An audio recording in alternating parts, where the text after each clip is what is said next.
Ibu bapak, saudara-saudara, orang muda, remaja, dan anak-anak yang terkasih, Shalom, damai sejahtera Tuhan menyertai kita semua. Hari ini Kamis 6 Agustus 2020, kita merayakan pesta Yesus menampakkan kemuliaannya. Kita akan merenungkan bersama-sama Injil Matius bab 17 ayat 1 sampai 9. Mari kita membuka renungan ini dengan tanda salib. Dalam nama Bapa dan Putra dan Roh Kudus. Amin. Kita siapkan pikiran dan hati kita untuk mendengarkan dan merenungkan firman Tuhan dari Injil Matius bab 17 ayat 1 sampai 9. Sekali peristiwa, Yesus membawa Petrus, Yakobus, dan Yohanes saudaranya, dan bersama-sama mereka ia naik ke sebuah gunung yang tinggi. Di situ mereka sendiri saja. Lalu Yesus berubah rupa di depan mata mereka. Wajahnya bercahaya seperti matahari, dan pakaiannya menjadi putih bersinar seperti terang. Maka nampak kepada mereka Musa dan Elia sedang berbicara dengan Yesus. Kata Petrus kepada Yesus, "Tuhan, betapa bahagianya kami berada di tempat ini. Jika Engkau mau, biarlah aku dirikan di sini 3 kemah.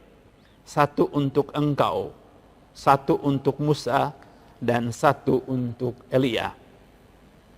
Sementara Petrus berkata-kata begitu, tiba-tiba turunlah awan yang terang menaungi mereka.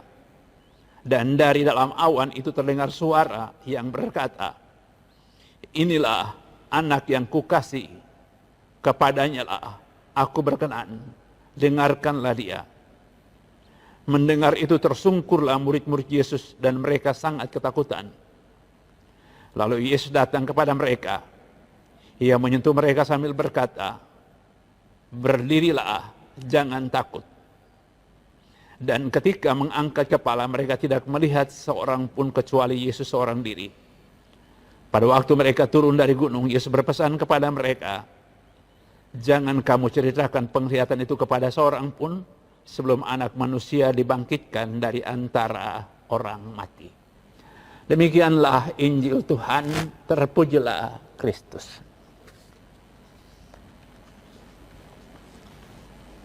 Ibu bapak, saudara-saudara, orang muda, remaja, dan anak-anak yang terkasih. Hari ini, ketika kita merayakan pesta Yesus menampakkan kemuliaannya, yang sering juga disebut dengan transfigurasi, kita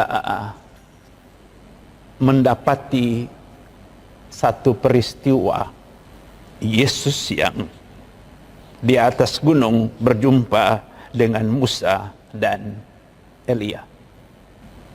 Dan percakapan di atas gunung antara 3 tokoh ini sebetulnya mengungkapkan kesadaran penuh dari Yesus mengenai apa yang akan dialaminya. Penolakan, pengkhianatan, derita salib, dan nanti kemuliaannya. Tapi para murid lebih tertarik kepada situasi yang begitu membuat mereka terkagum-kagum, dan Petrus malah menawarkan untuk mendirikan 3 kemah. Alangkah bahagianya kita berada di sini. Begitu kata Petrus. Petrus lebih berpikir tentang kebahagiaan karena situasi itu, tapi tidak berpikir tentang apa yang sebetulnya Tuhan kehendaki, apa yang sebetulnya nanti dijalani oleh Yesus, yaitu penolakan, penderitaan, pengkhianatan yang ia alami, jalan salib, derita yang luar biasa itu.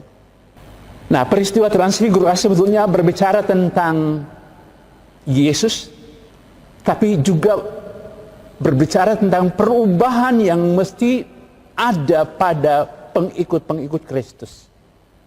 Mereka harus juga berubah rupa. Mereka harus juga menjadi pribadi yang bukan hanya rupanya berubah, fisiknya, tapi hatinya mesti berubah. Dari keinginan untuk hanya menemukan kebahagiaannya sendiri, mencari kesenangan-kesenangan sendiri, mereka harus berubah menjadi pribadi-pribadi yang peduli. Pribadi-pribadi yang berusaha supaya hidupnya berarti dan bermakna. Pribadi-pribadi yang mengarahkan perhatiannya pada apa yang Tuhan mau mereka lakukan. Dan kita, para pengikut Kristus, mendapatkan pesan itu. Hidup yang berorientasi pada kehendak Bapa, kehendak Allah. Berorientasi pada kepentingan-kepentingan sesama saudara sebagaimana yang Bapa kehendaki. Hidup yang rela berkorban. Hidup yang mau peduli. Dan semua itu berangkat dari hati yang benar-benar dikuasai oleh Allah. Hati yang didiami oleh Allah. Hati yang sungguh-sungguh membiarkan belas kasih Tuhan sungguh-sungguh menguasai. Hanya ketika kita membiarkan Tuhan tinggal di dalam hati kita, kita dapat berubah. Bukan berubah rupa, tapi berubah hati. Menjadi hati yang benar-benar berorientasi pada kehendak Bapa dan kebaikan sesama. Hati seperti itulah yang Tuhan mau kita miliki. Kita berdoa untuk itu. Tuhan memberkati. Amin. Dalam nama Bapa dan Putra dan Roh Kudus. Amin.